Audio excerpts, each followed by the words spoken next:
Sebelumnya saya ingin menyampaikan kepada jamaah pidato dari Presiden Pak Harto yang diucapkan pada tanggal 21 Juli, yaitu di dalam musyawarah nasional yang pertama dari Majelis Ulama seluruh Indonesia di Istana Negara.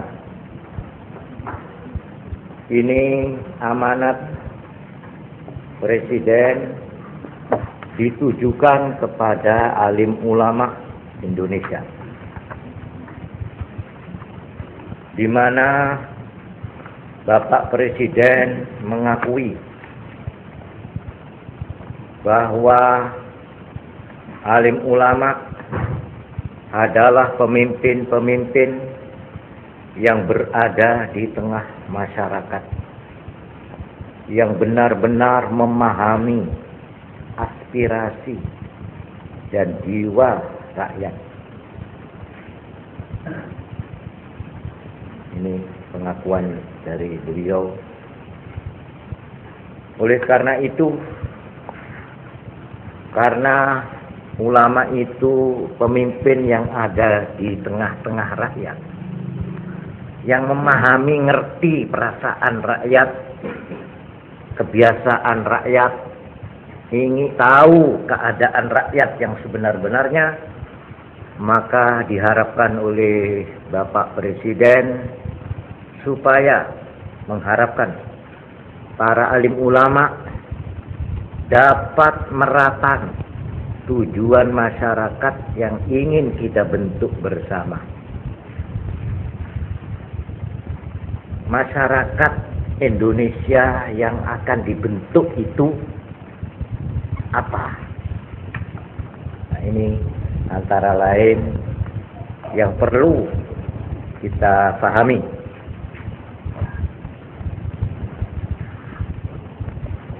Di sini saya kutip sedikit saja, yaitu masyarakat yang makmur dan adil, yang selalu, kata-katanya, menghayati bimbingan ketuhanan yang Maha Esa.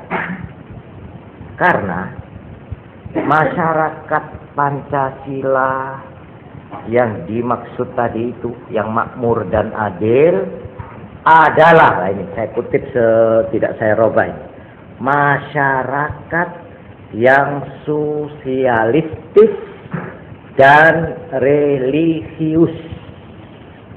Ini resmi kata-kata dari Presiden Soeharto. Masyarakat yang sosialistis dan religius. Apa maknanya? Sosialistis itu artinya yang makmur, adil, merata. Jadi artinya kekayaan itu tidak numpuk di satu golongan atau satu kelompok, tapi merata kepada semua rakyat. Melok ke rakyat ini, melok kemakmuran, itu sosialistis.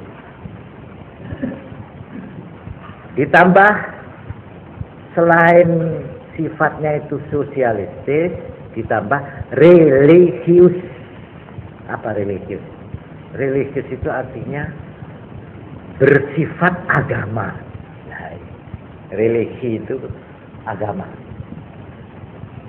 Ini maksudnya masyarakat yang akan dibangun nanti ini, mulai sekarang ada replita itu, ini tujuannya ada dua, yaitu satu supaya makmur, artinya makmur, penghasilan orang itu supaya tambah, tidak supaya kaya semua, tidak bisa. Kalau kaya semua bagaimana? Nggak bisa. Pokoknya penghasilan rakyat itu bisa naik, gitu loh. Itu maksudnya. Kecuali supaya naik. Nah, untuk naik ini punya syarat. Mamanya ya ini perbaikan embong. Antara sekarang di Jember sudah alhamdulillah ini kecamatan satu sama lain aspal. Jadi kalau orang mau menjual hasil apa itu tanamannya, apa perdagangan itu gampang. Jadi orang desa tidak melarat membawa dagangannya karena jalannya di aspal. Ini jadi pembangunan aspal itu bukan aspalnya tok menggampangkan, tapi tujuan pokok supaya masing-masing orang itu penghasilannya naik. Ini satu. Tapi yang dipikir bukan hanya naiknya penghasilan, tapi juga religius. Artinya tidak lepas dari bimbingan agama. Supaya kerohaniannya rakyat itu juga dibangun dan terpelihara. Ini karena yang mengucapkan itu presiden. Dan presiden itu mewakili MPR, mewakili majelis yang paling tertinggi. Maka ucapan presiden ini sangat penting.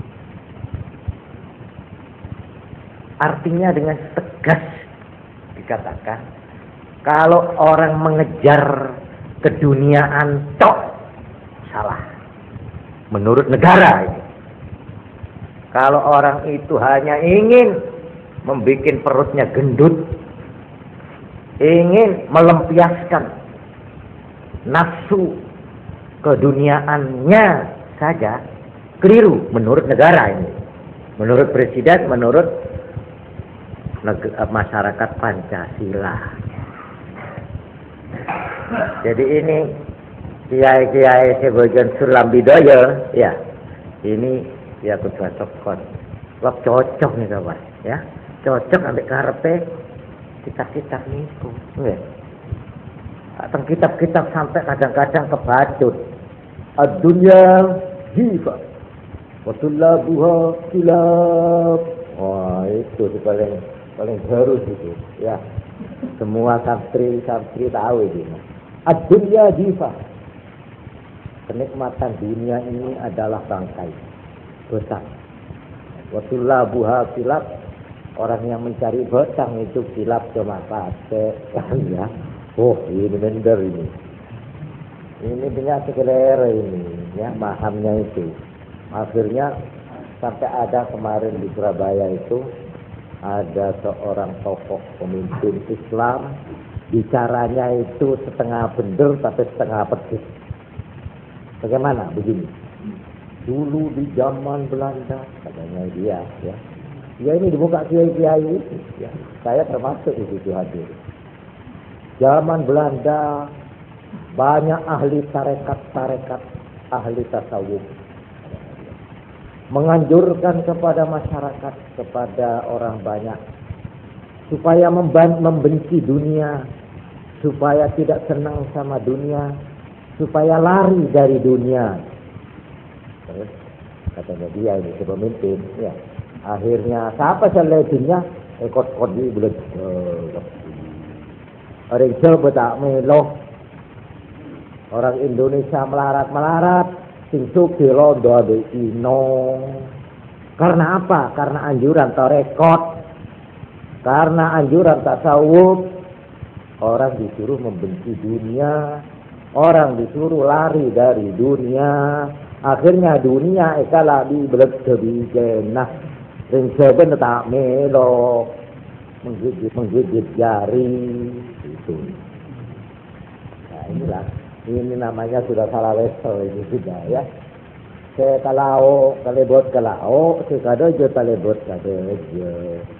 Sekarang saya dalam hubungan ini ingin membina satu pengertian yang benar tentang tasawuf. Pertanyaannya begini, apakah ajaran tasawuf itu bertentangan atau tidak cocok dengan repelita, dengan rencana pembangunan supaya orang itu naik penghasilannya saben bulan? Orang pokoknya yang melarat supaya jangan terlalu melarat, supaya biar tidak kaya tapi jangan melarat, jadi dinaikkan. Itu berarti kan disuruh kerja, disuruh bekerja keras. Apa ini enggak berlawanan? Apa ada bertentangan dengan anjuran tasawuf? Sebab tasawuf itu menganjurkan orang supaya jangan senang sama dunia, jangan. Malah teroboti ke dunia, jangan. Ya, seperti tadi itu. Sampai diterangkan dunia itu seperti bangkai. Apa betul? Terutama di dalam tasawuf itu ada satu ajaran, satu rukun, satu syarat yang penting, yang menjadi pokok, yaitu yang disebut zuhud. Apa zuhud? Zuhud itu apa maknanya terakat? Apa zuhud itu artinya lari dari pasar? Lalu pasarnya begitu kita kecil. Apa betul lalu kita tidak boleh berusaha untuk memanfaatkan tanaman-tanaman dengan usaha-usaha agraria, pertanian, supaya penghasilan sawah itu tambah subur? Apa kita suruh lari dari memikirkan sawah, lalu duduk tafakur di muka kuburan-kuburan? Tok. Nah, itu loh. Ini apa bagaimana nih Pak? Yang sini menganjurkan begini, yang situ menganjurkan begitu. Apa cocok nih? Apa tidak berlawanan? Ini yang perlu saya jelaskan. Untuk menjawab ini, saya akan terus menerus setiap malam insya Allah memberikan keterangan berturut-turut. Sebelumnya, saya ingin menjawab secara umum bahwa tujuan tasawuf yang sebenar-benarnya ialah memperteguh pendirian batin manusia. Memperkuat, memperteguh pertahanan batin manusia. Ini yang penting. Karena itu bukan saya ini moyoi, tidak, ini saya sungguh-sungguh. Justru yang paling memerlukan tasawuf adalah pembesar-pembesar, pedagang-pedagang, pengusaha-pengusaha yang berkecimpung di tengah-tengah peredaran dan kegiatan ekonomi. Justru orang-orang pasar, justru orang-orang toko, justru orang-orang yang jadi pemimpin pembangunan, yang memimpin pemerintahan, yang memimpin masyarakat dalam pembangunan, inilah yang membutuhkan tasawuf dalam arti pengertian tasawuf. Sebab seperti saya terangkan ini harap dicatat. Dan ini saya mempertanggungjawabkan keterangan saya ini, yang saya jadikan pedoman adalah dua kitab yang terkenal. Satu kitab Ihya Ulumuddin juz 1, dan kitab ini Awariful Ma'arif. Kalau Ihya Ulumuddin itu ditulis oleh Imam Ghazali, kalau kitab Awariful Ma'arif oleh Syekh As-Suhrawardi. Itu di Rufidin Aganda ya. Apa itu nama lengkapnya? Abu Hafsin Umar As-Suhrawardi. Wah, itu kecuali orang alim besar, juga aulia. Awariful Ma'arif. Kitabnya itu biasanya digandeng sama Ihya. Ihya itu berapa?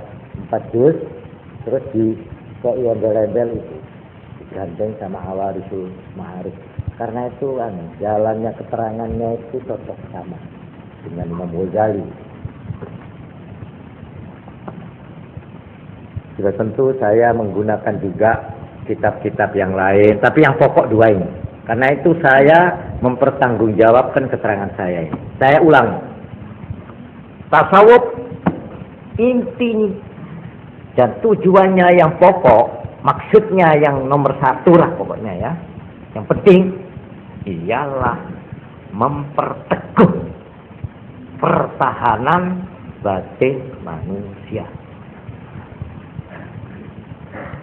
Karena itu saya katakan tadi, orang yang berada di tengah-tengahnya pasar, di tengah-tengahnya pemerintahan, di tengah-tengahnya kegiatan-kegiatan ekonomi, pembangunan yang dietambu gelombang itu, ekonomi yang angin taufan, itu harus punya kebatinan yang kuat di dalam menghadapi arus dan gelombang. Kalau tidak kuat, dia hancur. Dia hancur atau niatnya hancur. Orangnya hancur atau cita-citanya dikorbankan. Menjadi berantakan. Nah itulah sebabnya tasawuf dalam arti ini harus dikembangkan. Justru karena Presiden sendiri mengatakan masyarakat yang akan dibentuk ialah masyarakat apa?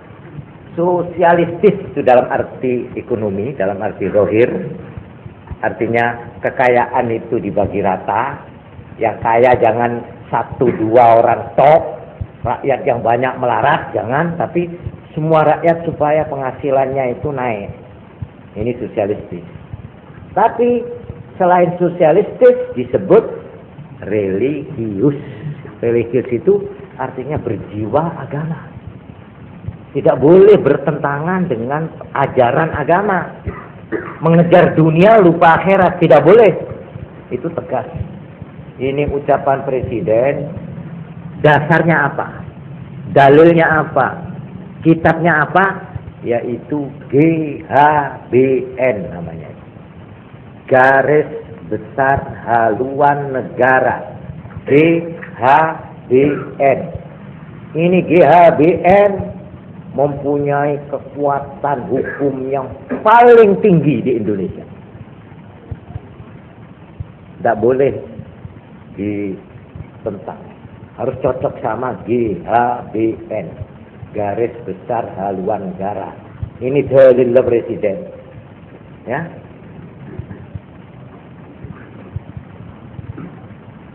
Nah, kalau keterangan saya bukan GHBN, tapi Ihya Ulumuddin sama Awariful Ma'arif ini.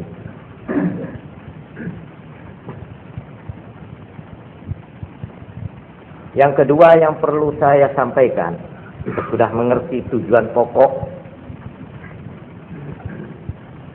Di sini ada 3 macam manusia menurut agama Islam.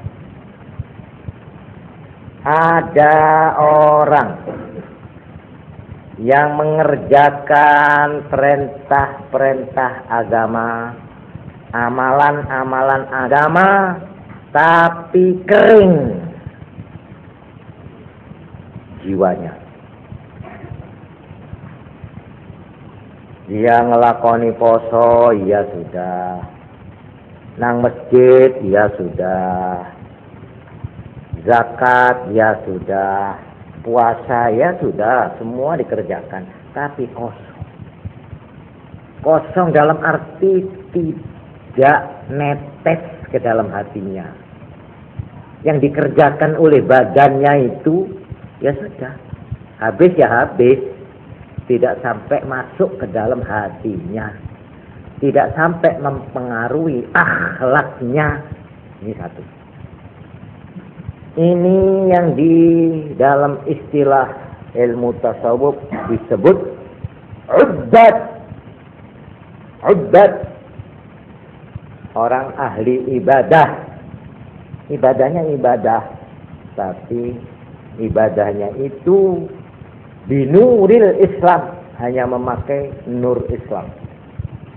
Nur Islam. Yang dilakoni. Yo sahadate yo wis. Syahadu la ilaha illallah. Itu sudah. Cukup sudah.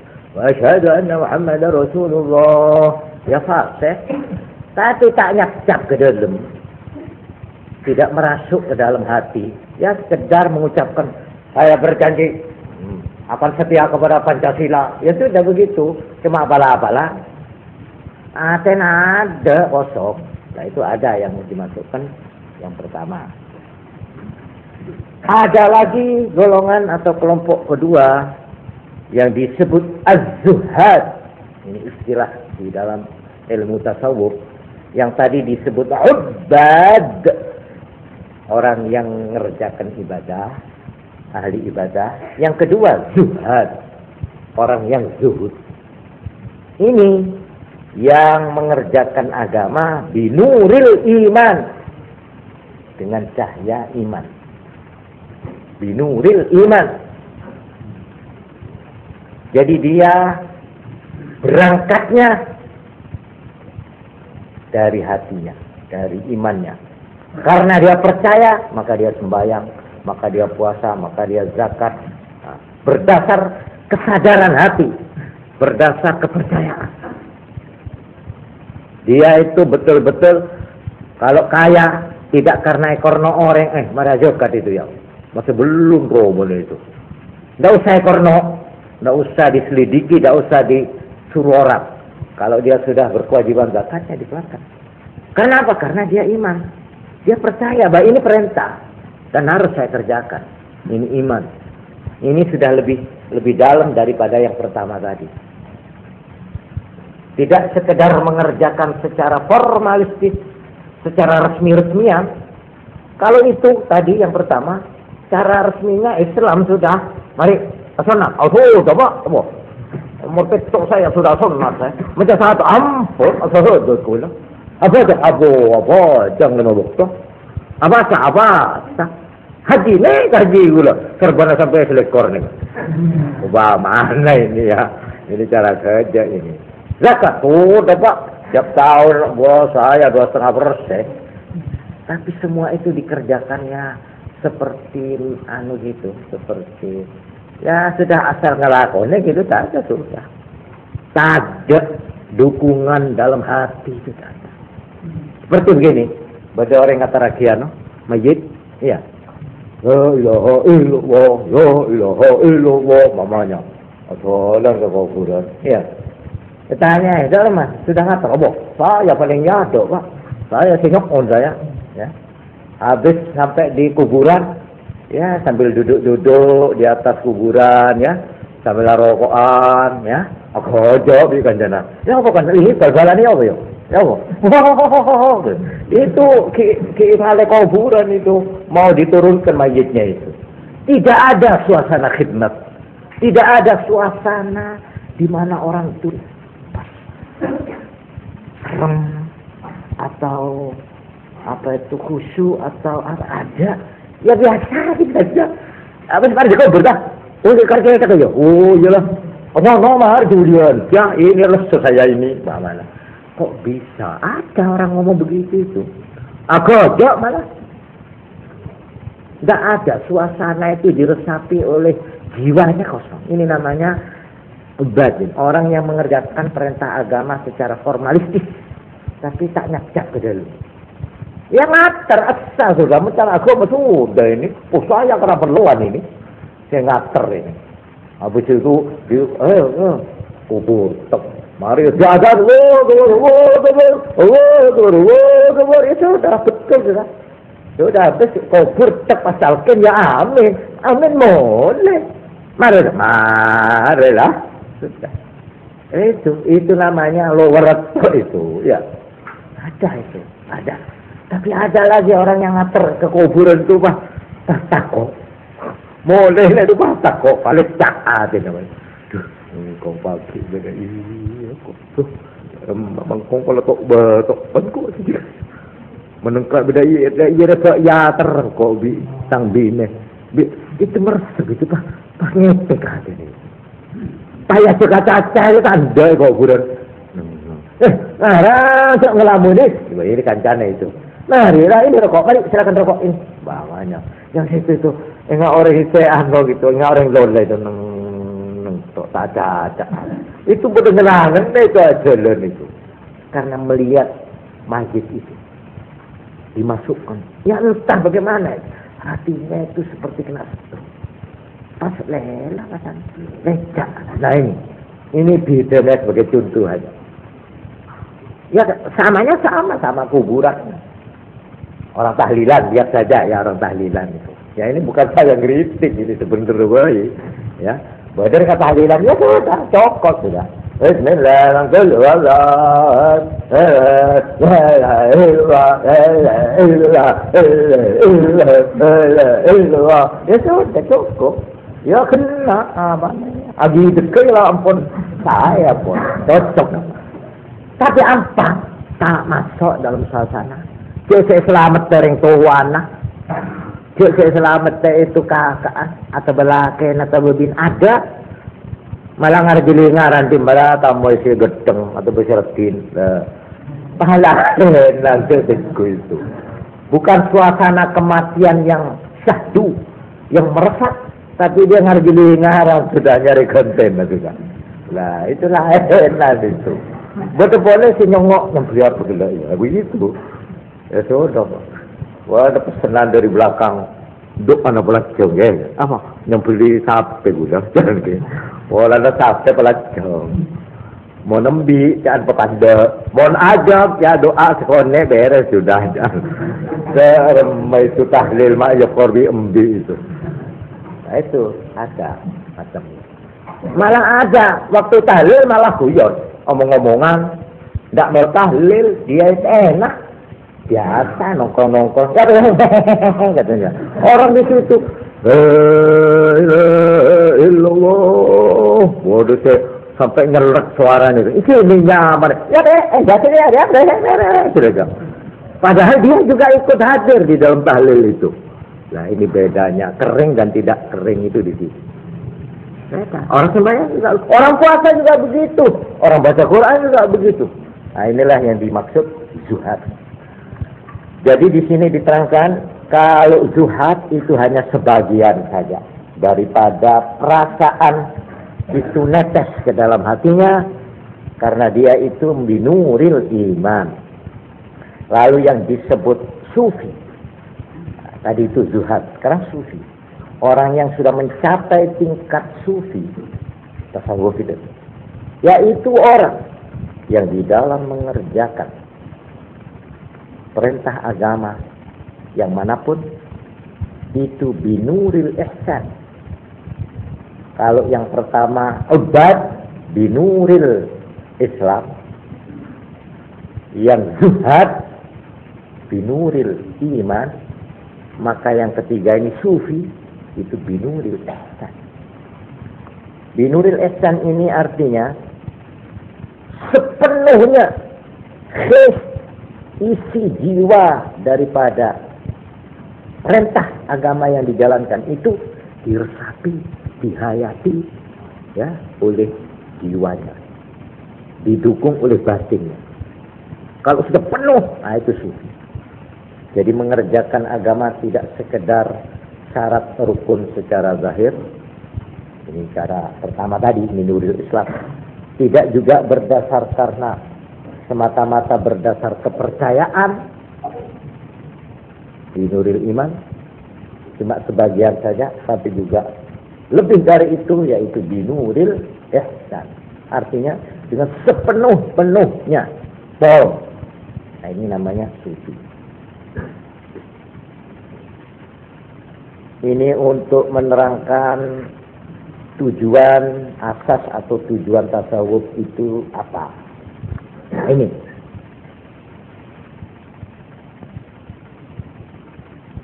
zahir batin binuril ihsan. Karena itu tasawuf sasarannya yang utama ini daerah operasi sekarang. Kalau tadi itu tujuannya ibarat stasiun, kemana tasawuf itu tujuannya. Sekarang daerah operasinya, artinya daerah di mana dia itu ibaratnya orang mau betil cari burung itu, di mana cari burung itu. Yang dijadikan sasaran utama dari tasawuf ialah bagaimana membangun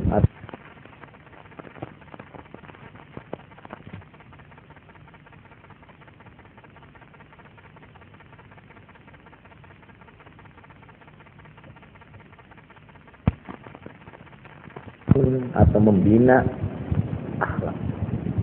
Akhlak yang didasarkan ajaran agama. Ini yang menjadi sasaran utama adalah bagaimana membina akhlak yang berzahir batin binuril ihsan. Karena itu tasawuf sasarannya yang utama ini daerah operasi sekarang. Kalau tadi itu tujuannya, ibarat stasiun kemana tasawuf itu tujuannya. Sekarang daerah operasinya, artinya daerah di mana dia itu ibaratnya orang mau bedil, cari burung itu di mana cari burung itu. Yang dijadikan sasaran utama dari tasawuf ialah bagaimana membangun atau membina akhlak. Akhlak yang didasarkan ajaran agama. Ini yang menjadi sasaran utama adalah bagaimana membina akhlak yang berdasar agama. Harus diterangkan, yang berdasar agama. Nah, karena itu tidak heran, ya, tasawuf itu sing diutek-bletek, diorai, dioncei, digubes, digubek, ibaratnya itu diolah, adalah soal hati, soal dalam. Karena itu, ya, seorang yang mau jadi tasawuf itu harus mengenal dulu siapa aku ini. Nah, ini harus pertanyaan pertama ini harus dijawab. Siapa aku? Aku itu siapa? Man ana? Ma huwa? Apa itu? Saya itu apa? Yang dinamakan, maaf ya, kalau disebut namanya ya sebut namanya. Ahmad. Man huwa Ahmad? Siapa yang dinamakan Ahmad itu? Siapanya? Apanya yang disebut? Aku manusia, aku orang ini loh. Ini apa nih?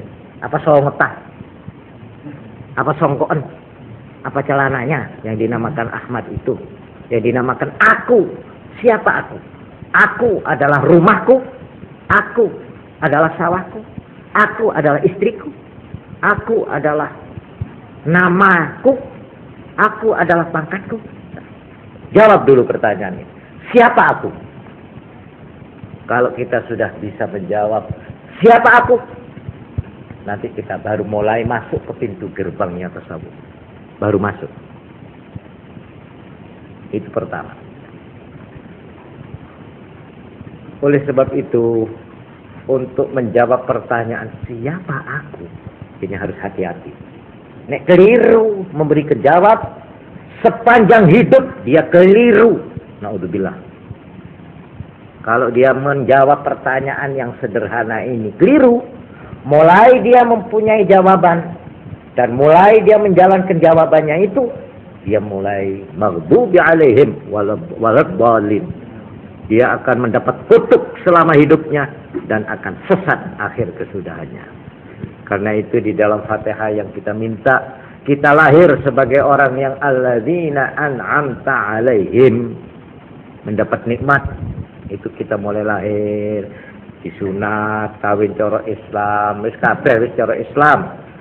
Janganlah karena keliru menjawab man ana, siapa saya, di tengah perjalanan kita melakukan perbuatan-perbuatan yang kita yakini inilah yang benar, padahal keliru.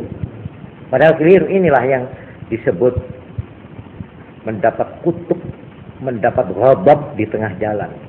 Ini yang kita minta, ghairil maghdubi alaihim, yang tidak dighadabi, tidak dimarahi, tidak mendapat murka laknat dari Allah di tengah jalan, walau bolin, dan tidak berkesudahan sesat.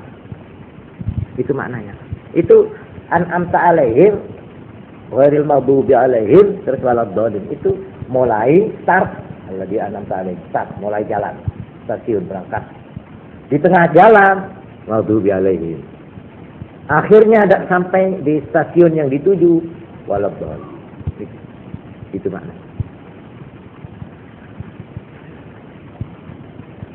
Di dalam ajaran tasawuf pertama kali ditunjukkan susunan badan manusia. Nah ini untuk menjawab tadi. Ada akal, ada roh, kan ada keterangan begitu. Terus ada sifat bahimiyah, ada sifat sabuiyah, ada sifat malakiyah, ada sifat hayawaniyah. Pokok mengenal dulu, kamu ini terdiri dari apa? Jawabannya ada dua. Untuk menjawab siapa aku, jawabannya ada dua. Pertama, jawabannya secara zahir. Aku ini siapa? Aku ialah satu, tulang-tulang yang jumlahnya 360 sambungan tulang. 360 sambungan tulang. Yang itu tulang harus dipelihara, jangan sampai tidak mendapat makanan yang baik supaya sehat. Terus ada daging, darah, otot, ya, dan kulit. Ini yang menutupi tulang itu. Jadi kalau kita ditanya, "Man anta?" "Ana tulang." Nah, jawab begitu. "Siapa kamu?" "Saya tulang." Itu memang tulang, kita itu tulang. Tulang yang jumlahnya 360. Yang menurut ini Kanjeng Nabi Muhammad sallallahu alaihi wasallam bersabda, "Tiap hari orang itu harus berbuat kebaikan paling sedikit 360 kali, yaitu sebanyak tulangnya." Ini Kanjeng Nabi. Kalau orang tidak bisa melakukan perbuatan baik setiap harinya 360 kali, berarti dia punya utang yang akan ditagih. Ini berat itu Pak, 360 kali. Betul, katanya Nabi itu harus orang berbuat kebaikan. Lalu ada yang tanya, bagaimana caranya? Banyak caranya. Itulah yang disebut harus sedekah 360 kali, entah dalam arti pekerjaan ibadat, entah dalam arti nulungi wong, entah berbuat apa saja, pokok kebaikan. Itu sedikitnya setiap hari 360 kali nyelameti tulangnya orang itu. Tulangnya itu akan menuntut besok dalam kubur. Engkau yang gue arep ibaan ya, saya selamat saya. Ibarat sepeda motor tak digemui ya aku ya, tak digenteni uline, tak digenteni, tak dikai apa itu gemuk, menutup ya itu. Cuma ada ini Kanjeng Nabi lalu memberikan jawaban yang enteng tapi abot tapi enteng. Kau nek kepingin ngeringkes bayar 300 swidak kebaikan untuk tulang-tulangmu itu. Kamu ingin tahu? Oh, enggak mesti. Salat duha 2 rakaat beres. Jadi orang salat duha 2 rakaat itu sama dengan membayar utang kita kepada Tuhan yang telah menyewakan tulang sebanyak 360 sambungan di dalam tubuh kita. Mohon tenet akibat ngaku berapa tahun ya? Benarin 360. Coba dikalikan itu. 360 kali tak 1 tahun berapa? Iya mau nomor setahun, mau nomor 70 tahun. Lemah itu. Saya nggak sampean ini. Tulang itu besok akan bicara. Seperti Quran menyatakan. Menuntut tulang-tulang itu. Nah, ini. Katanya Nabi, mentor majer sebaling kepang pejeng duha aja bambu. Nah ini. Jadi orang sembahyang duha itu jangan cuma formalitas. Bukan cuma apa aja. Apa sih apa sih? Nawaitu sholli sunata duha rakaat ini, Allah akbar, Fatihah, mari Fatihah ya ayyuhal kafirun. Terus mari tek ngatek maneh Fatihah, terus kulhu, tek assalamualaikum, beres. Nah, itu namanya binuril Islam itu. Cuma odi kekolean meloloh. Iya, binuril Islam. Tapi kalau kita menghayati, saya sekarang harus berbuat baik. 360 tulang. Ini harus saya selamati, harus saya bersihkan. Dia penuh kesadaran, penuh kecintaan, penuh kesenangan mengerjakan duha. bukan karena norok buntek, bukan karena apa-apa. Masih tak belajar, tak beri pahala, saya tetap mengerjakan. Ini saya untuk membersihkan tulang 360. Itu banyaknya harus saya bayar, katanya Nabi. Baik.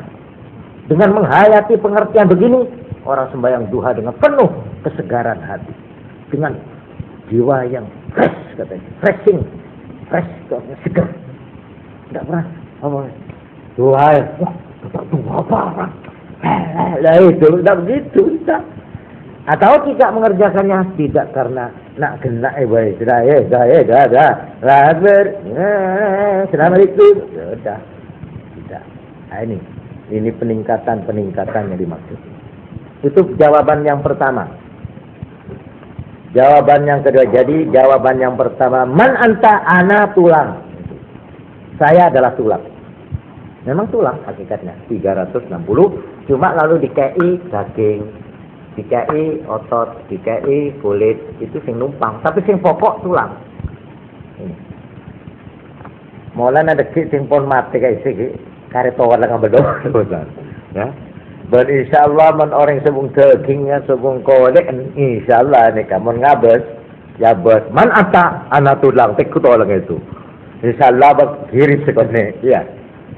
Dan insya Allah kita kalau disuruh, umpamanya ini, mari sampean mau memelihara ayahmu, mbahmu, istrimu yang cantik, tapi tulangnya, mau? Insya Allah tidak mau kalau tulangnya itu. Takut pak, masih istri saya kalau sudah jadi tulang, pasoro kelon itu, jangan. Biar istri, biar suami, biar ayah, biar ibu, biar adik, biar anak. Tapi mereka tahu lengat tahu, aduh, jalur ampun. Nah inilah lucu manusia kat temen ini. Nek dipikir dijerok-jerok nang itu tunggu juga. Nah ini jawaban yang pertama. Kalau kita itu menjawab secara zahir, itulah jawaban. Tapi kalau kita menjawab yang kedua, man anta, siapa kamu? Ana ruh. Ini jawabannya. Saya adalah roh. Nah inilah yang betul. Yang paling betul ini. Ana ruh. Saya adalah roh. Ini yang betul.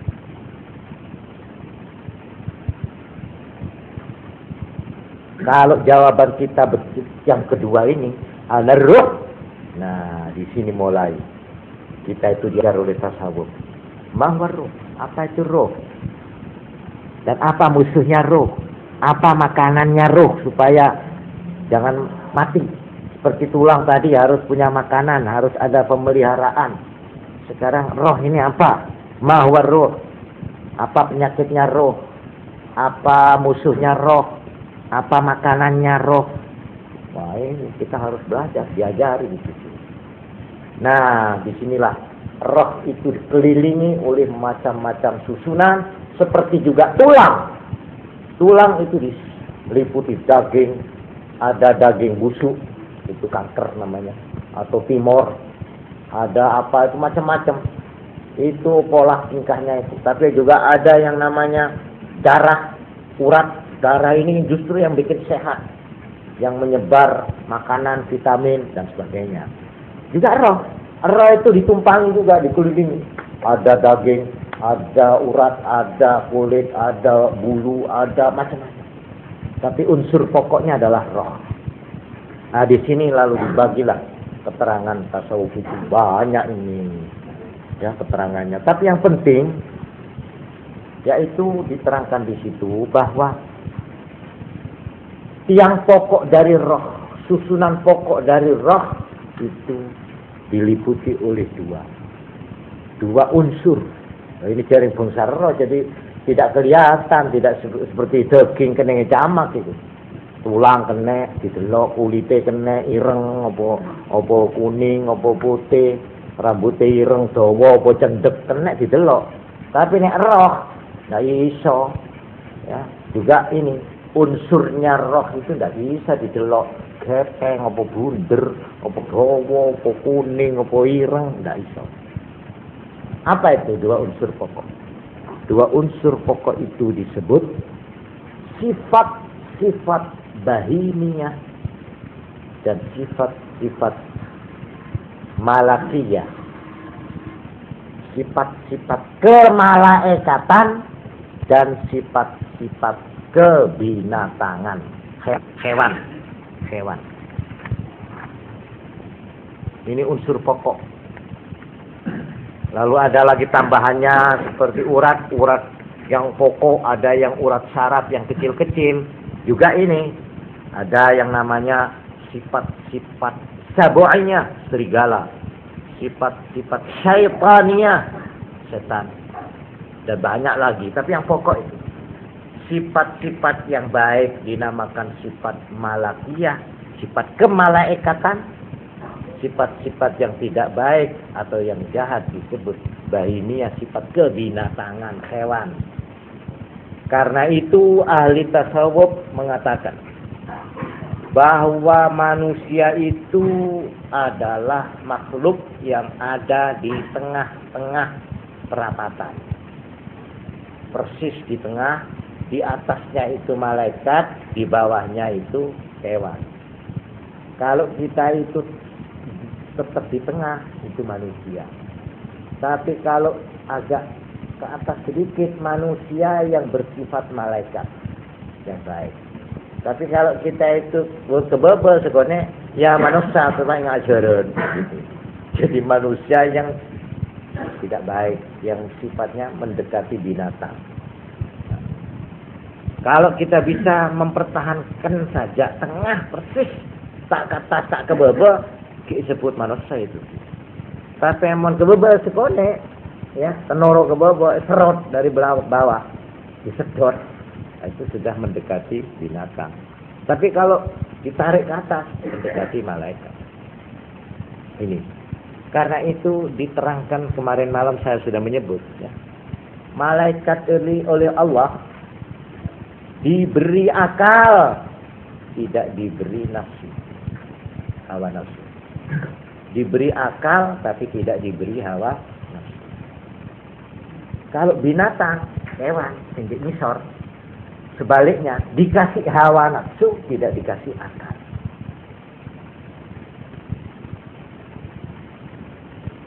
Kalau manusia yang di tengah dikasih dua-dua, ya akal ya hawa nafsu. Itu. Ini supaya bisa menjawab man anta, siapa kamu? Nah, jawabannya harus hati-hati. Kalau akal semata-mata itu malaikat, akal, tidak punya hawa nafsu. Kalau cuma nuruti hawa nafsu tok, itu namanya kewan. Kewan, tidak ada akal belas. Diwurui, dikandani, dituturi, tidak gelem. Dipimpin agama, tidak gelem, celek, iku api. Alah, pokok seneng. Nah, ini namanya binatang. Binatang itu kita lihat kehidupannya. Pedomannya hanya hawa nafsu. Artinya nafsu itu keinginannya. Makan. Bagaimana makan? Tak tahu. Jangan ditanya soalnya. Pokok makan. Apa makan di atas meja ngecok itu nasi goreng, apa makan diri itu comberan sing kebek nun sewu tae, ya. Bukan soal, asal makan di meja yang bersih ngecok nasi goreng, atau makan di comberan yang kumpul teletong telek kotoran boleh, pokok makan itu titik, ya. Apalagi wong guwang, ya. Wong guwang itu muntah beda itu, nek orang pelapan aja.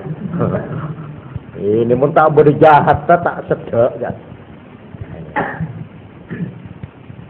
Juga apalagi selain makan? Tidur.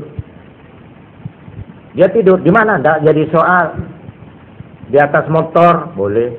Tapi mau usah di motor ngok-ngokan itu. Beda aja pedungi motor bisa.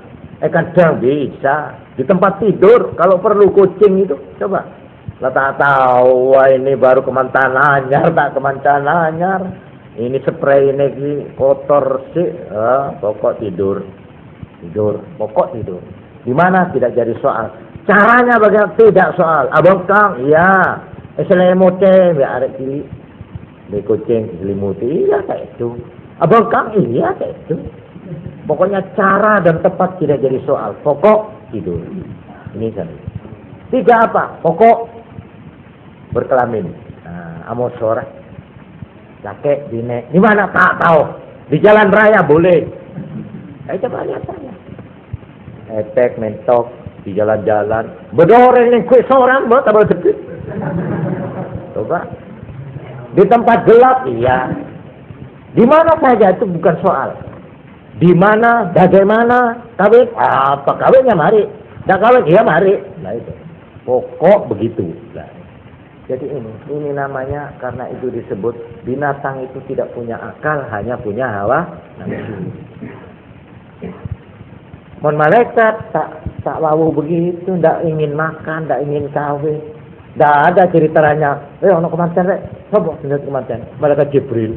Ono cerita malaikat jadi kemanten itu ndak ono. Ya, ndak ono. Tapi kalau jin kawin betul. Punya istri, punya anak. Dia makan juga. Nah, itu bedanya jin sama malaikat. Nek malaikat betul. Betul. Malaikat itu cuma diparingi akal. Tok. Allah betul diparingi hawa nafsu. Kepingin turu betul nonton malaikat kepingin turu tidak ono. Ketondu tak ada lah kalau ketondu. Kepingin ngombe setrup betul nonton. Tapi nek setan nggih. Nah ini kalau beda nih. Mulane nek ana wong ngombe gak maca bismillah niku ditulungi kali setan. Diombe kali setan. Ini kan teman anak setan itu. Nek malaikat boten betul kepingin ngampung. Tak tero ngampung minum ndak. Soal kawin itu juga tidak. Soal apa? Pokoknya hawa nafsu tidak ono. Tapi nek setan jin tetap punya. Tetap. Malah sampai ini jarano nih kelambi nih. Niku kelambi nek dicepot cek nek boten nganggo donga, kasih centelno sampean go malih niku boten ilok. Niku sudah dipakai oleh setan. Setan itu gegu, gelatak. Apa gelatak? Lacak. Nek ono iwa, ono sego ngoten nggih ndak ditutupi. Ini dulit. Kadang diuyui oleh setan niku. Ana terang asem niku. Geguk setan itu. Mulane Kanjeng Nabi ajake lho nek duwe omben-omben, panganan tutupono. Nek ndak ojo kok ombe, kok pangan. Niku diuyui setan. Kadang dibilat, kadang digoni wis setan. Niku geguk lah kono setan nek. Kelambi nggih ngoten ya. Mulane nek wong kepengin ndang waras niku nggih. Niku sing dinggo awak abeni. Nek wis tangi ojo dinggo maneh. Nek wong lara.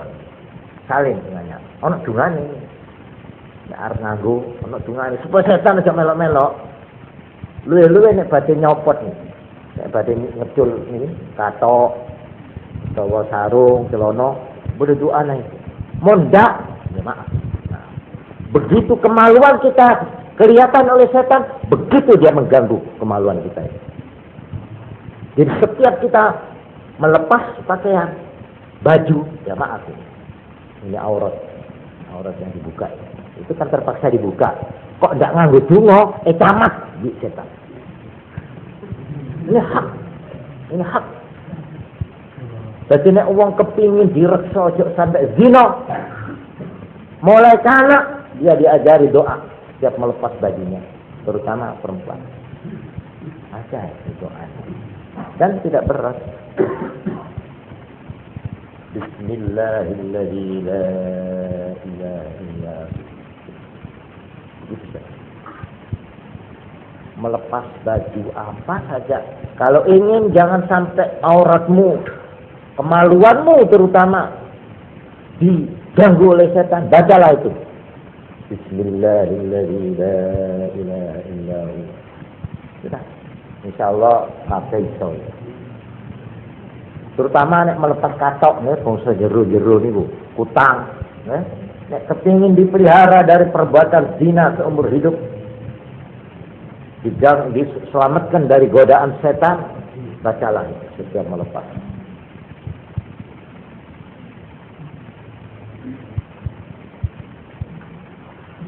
Dadi niki nggih krana setan itu bangsa batin, bangsa alus. Ya caranya menyerang itu cara halus. Ya itu doa itu. Lah yang ngerti doa itu ya Kanjeng Nabi yang mengajari kita itu dari Allah Subhanahu wa taala ya. Sudah ini jadi saya sebagai pendahuluan ini sudah jelas ya. Jadi keterangan saya malam ini saya akhiri di sini saja, yaitu kita untuk mengerjakan tasawuf lebih dulu kita harus bisa menjawab pertanyaan man anta, siapa engkau, siapa berenria. Kalau kita itu keliru menjawabnya, keliru juga perjalanan hidup kita. Kon sapa potongan yang langsing, repot sudah. Kalau potongan yang langsing, kalau umurnya dia tambah tua susah. Tuh opo yo abet no. Tidak ada barang yang paling ditakuti kecuali tua. Tua itu. Karena apa? Berubah semua ukuran. Ukuran sentimeter itu hilang semua. Langsing berkerut. Kalau itu jawabanmu, keliru seluruh perjalanan hidup. Kamu akan jadi orang susah. Semakin tua semakin susah. Erok sekone susah. Wis dak ayu sithik wis susah. Bungkuk sithik wis susah. Tambah tua tambah susah, gelisah. Tapi kalau jawabanmu betul, man anta ala ruh. Semakin tua, semakin mutmainnah. Semakin tenang orang itu. Biarpun dia orang perempuan. Tapi dia itu bisa menjawab dan bisa konsekuen. Maka dia nanti yang akan dipanggil. Ya ayyatuhan nafsul mutmainnah. Irja'i ila rabbik. Ayo kembali ke sini kepada Tuhanmu. Radiyatan mardiyah. Coba. Dengan perasaan puas. Itu radiyah. Mardiyah. Diterima dengan baik dan dieluk-elukkan oleh Tuhan. Dielus-elus oleh Tuhan. Fadkhuli fi ibadih. Pantinya. Lebuah. Termasuk hambaku. Yang baik. Wadkhuli jannati. Silahkan masuk. Surgaku ini. Habiskan keinginanmu di situ. Ma tastahil haus. Inilah pokok tujuan daripada tasawuf. Ya. Nah, sudah saya kira cukup jelas lah. Mudah-mudahan untuk langkah pertama kita sudah menemukan jawaban apa itu tujuan tasawuf, perlunya tasawuf. Dan kalau kita sudah tahu begitu, kita sendiri ini merasa perlu apa enggak kepada tasawuf. Itulah. Terjawab bahwa jawab. Subhanallah wa bihamdihi asyhadu an la ilaha illa anta astaghfiruka wa atubu ilaik. Assalamualaikum warahmatullahi wabarakatuh. Monggo tak dulu sampeyan langsung kira-kira tak menit 2 menit. Itu mulai nopo nih. Lan santune dicetena sak iki Fitrul Rasulin.